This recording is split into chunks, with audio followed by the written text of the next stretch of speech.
Auckland family business Soar Printing is nearing its 100th birthday. But it's not the past that Managing Director Fred Soar is focusing on. It's the future, and more specifically, how to build a sustainable future and how to compete in the digital era. Fred Soar joins me now. Fred, thanks for coming in. So, nearly 100 years old. Tell me about the beginnings back in, 1920? Yeah, sure. Look, my grandfather founded the company in Onehunga. He was sort of rather large figure in Onehunga. He returned from the First World War as a Gallipoli veteran, and he bought out a small print shop at the time, started off printing ferry timetables and doing work for the local businesses around the region. And from there it grows. It grew, yeah. And you're now the third generation? Yeah, sure. Definitely with my two sisters, and we work in it every day together. We have done for about the last 30 years. Our father, Harry, took over the company in the early 60s and took it from, one form of printing, letterpress, to another form, offset, and built the business up during the 60s, 70s and 80s. We all joined in 1990 and worked alongside him. So was that the golden era of printing? Look, print grew pretty hard, actually, right up to about 2006, 2007. The GFC was the tipping point with digitisation coming in. Which is where we want to go to very shortly. Just out of interest, when you took control of the business, I mean, you obviously knew the business well. Yeah, You've been brought up with it around Sure. you. But how hard was it? I mean, were there inherited issues you had to deal with straight off? Look, I think the hardest thing I found was suddenly being the boss or the manager of a whole lot of people I'd grown up with over the years. They were more like uncles and aunts than actual, workmates and people to direct. But look, I spent some time. I spent about 5 years in accounting before I joined the firm. My other sister Jenny did about 8 or 9 years. And so we grabbed experiences from outside the industry and in multinationals and tried to bring them into the small family business. Thinking back then, what did you have to learn quickly about running a business, although you knew the business so well? I think it was dealing with guys from a trade background, learning about the trade a bit more myself, the evolving technology that was coming through, and I think that's been one of the things I've had to focus on throughout the years is the technological changes. And you run this with your sisters? Yeah. Siblings, right? How's that worked out? Oh, look, it's makes for a pretty boring Christmas dinner, but look, we get on well. I think there's that implicit trust with family members that you might not have with other partners in a business. And it's just great to sort of be able to work together and also rely on each other a lot, which is really good. Do you have very clearly defined roles? Yeah, sure. I'm the managing director. Another sister is the finance director. And my other sister heads up admin and payroll and health and safety and those sort of functionary roles. You mentioned relying on each other. That's obviously one of the huge strengths of a family business. What else do you identify as the magic qualities that you have over others? Well, I think a family business, we look at it a bit like a farm. It's an intergenerational thing. I think our time horizon on business decisions is not necessarily 3 years or 5 years. I think we're looking a little bit further than that all the time.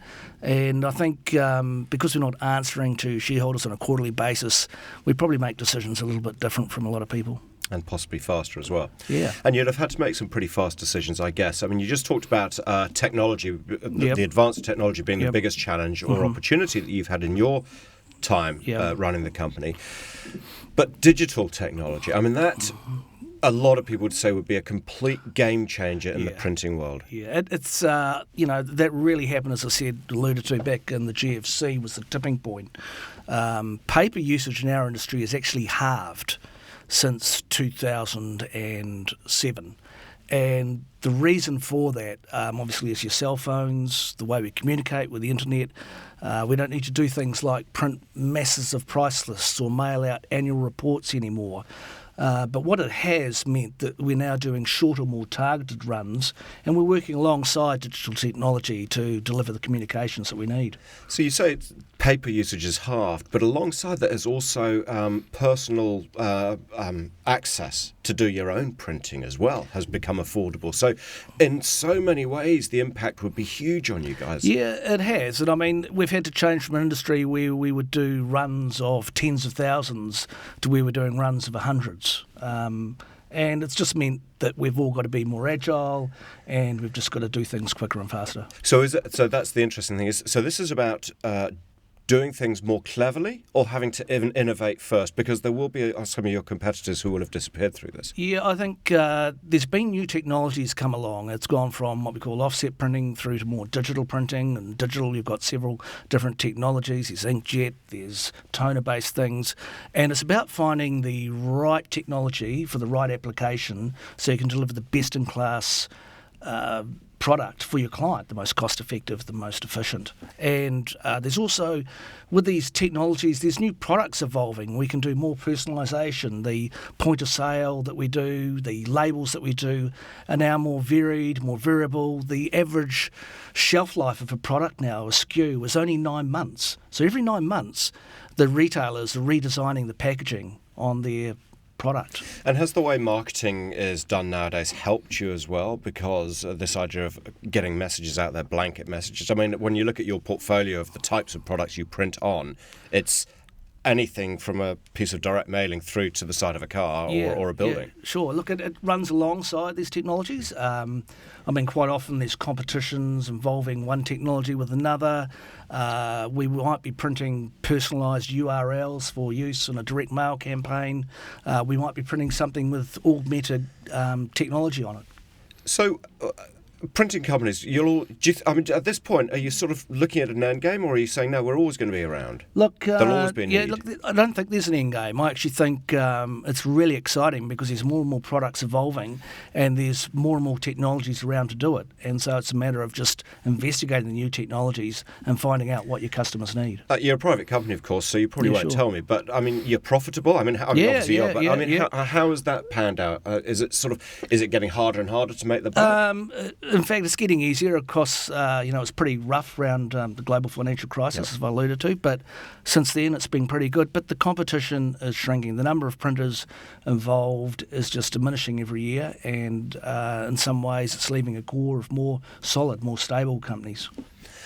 The sustainability message is something which is really important to you. Again, is that part of building you as a brand, or is that a personal thing? No, that's a personal thing. I mean, we, as directors about 12 years ago, we sat down and had a big discussion about, I think at the time we were discussing triple bottom line, and we realised that as an intergenerational company that sustainability was at our core. It was something that we'd always done. And then we set ourselves the task of let's make ourselves the most sustainable company in our industry.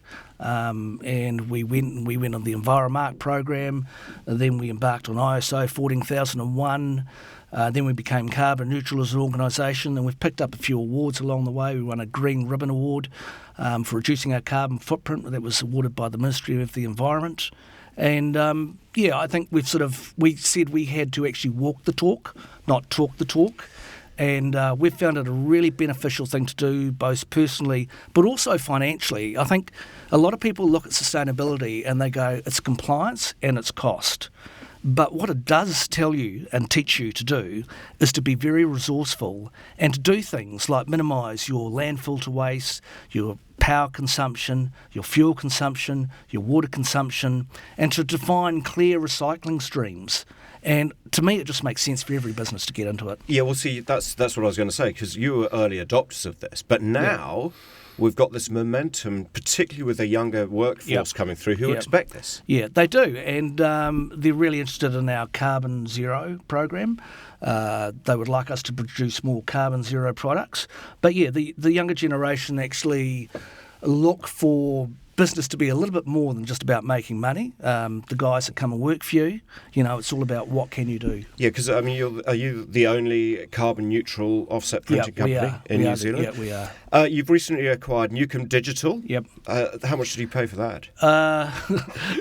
It's a bit of a confidential question, but funny that. Yeah. But why did you do it? Look, we wanted to increase our digital presence. They were a long-established brand in Auckland, one that I admired growing up. And I met Mark Newcomb. We had a discussion about what he wanted to do with his business. And we decided that by moving them in with us, we could actually offer more to their clients, which is what we're doing. Do you see more consolidation in the industry? Yeah, definitely. As you were just sort of saying. Yeah. The fewer players are going to become more established. We've got this new technology coming through for the industry. it's very expensive. And to make it pay, you need to have a lot of utilisation. And so I guess it's only down to the people in the industry who can get their utilisation up that you can actually afford to make these investments. So it's just a matter of keeping the investment up. So you're growing. Where do you see yourself going? 5 years' time, let's say. 5 years' time, I'd like to see us as, again, the leading New Zealand private print company, and, maybe even New Zealand's biggest private print company. But it's, the new products are probably what excite us. There's other avenues that are going to be out there. I mean, there's products out there for print that we don't even know about yet, and it's those sort of things that do excite me. And you're certainly going to stay private. You keep emphasising that. Yeah, it's... have you ever thought about listing? Look, I think the point I made before about actually having a longer-term view is what really spins our wheels as directors when we go to work every morning, is that we can actually make decisions that are about lasting for the next generation. And I guess the thought of having to report on profits on a regular basis and having to drive that as a focus may possibly counter that goal. So not at this stage. Fourth generation on its way? It's actually something that I think none of us really want to push amongst our children. I guess, all three of us felt a bit of pressure growing up to be involved in the family business. But who knows? If it happens, it happens. Yeah. Fred Soar, thanks very much. Thank you. Good to meet you. Cheers.